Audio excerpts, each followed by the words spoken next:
I'm Grizzly Greg. Hit that thumbs up button. Drop a comment. Always smash that subscribe button. Thank you to my sponsor, Pandemic Performance. Check them out on Instagram, Facebook, and pandemicperformance.com for all your performance needs. Enjoy the video.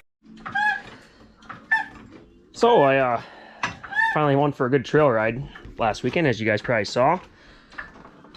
Got my Cornwell 2-speed jack going here. I gotta get this front end off the ground. And of course, I get out for the first good rip in a long time. And about 20 miles into the rip,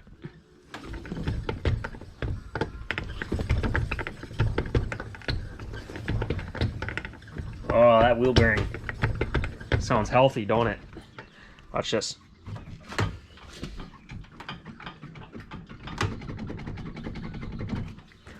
So,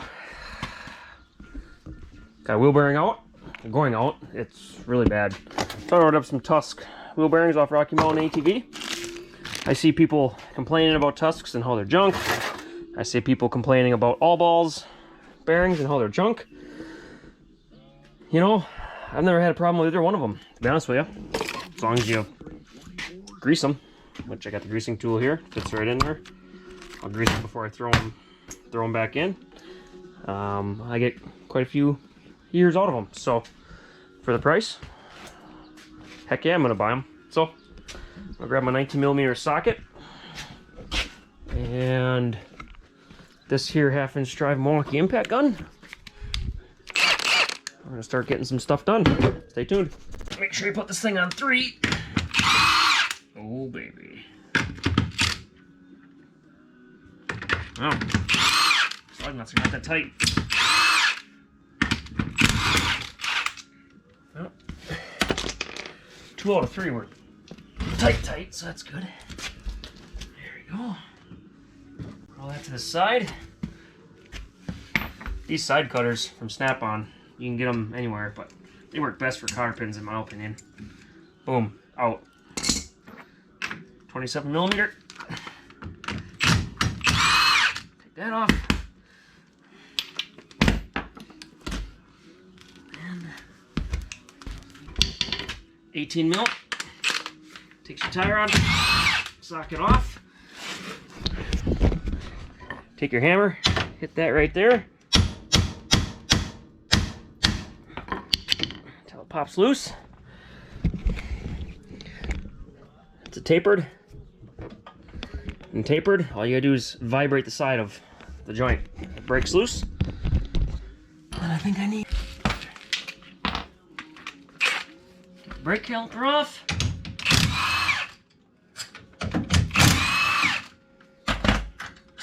215s. Boom. This slides off. There's always a washer there, so always watch that. Oh, she's suction cupped on. There we go. There we go. Alright. Save the washer. There we go, down to the knuckle. Alright, now I just gotta grab a 15mm wrench.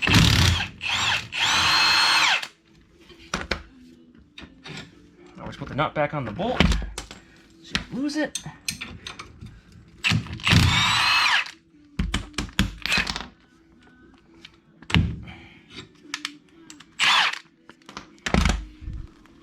Oh. Gosh darn, concrete's a little uneven. And then you might have to give your arm a little bit of a tap. Actually, the bottom one. There we go. Because shock's on here. Get that axle out of the way.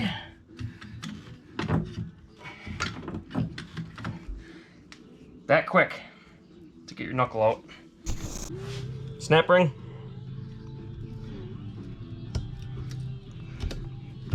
Gotta make sure your holes are cleared out. Oh, got it. Had to get a screwdriver in there and just keep prying.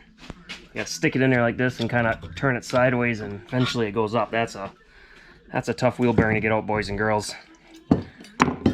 Trying to hold that tight with your grip and So we got her.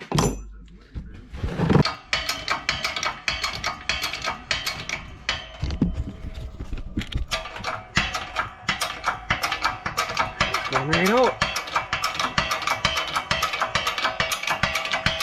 Pressing it in might be a little bit more tricky. So what I try doing is finding a couple of pieces of steel to kind of go over the whole bearing just to get it started.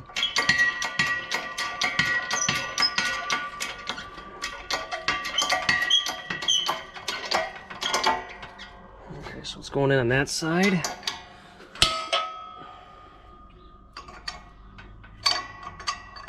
And then what you might have to do sometimes is adjust it.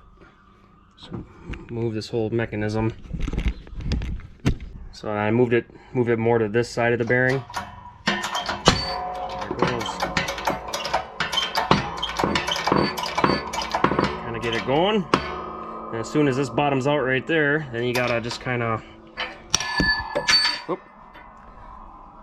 back it up again, just till it gaps. And then take that out. And usually I can get this tool in here. And that sometimes brings me the rest of the way. This tool is so far gone too, by the way, as you can tell. It doesn't really, sometimes doesn't, you gotta pick a good spot. Sometimes I throw a flat piece of steel over top of it.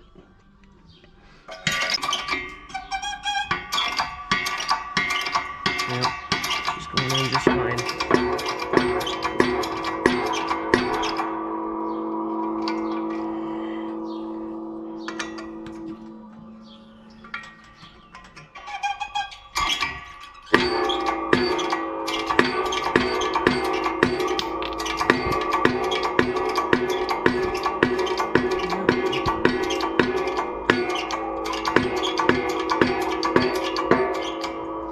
That's about it. I see the groove.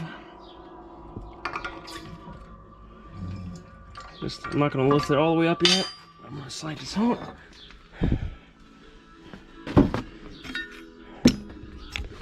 Yep. Here we go. You got a tight bearing.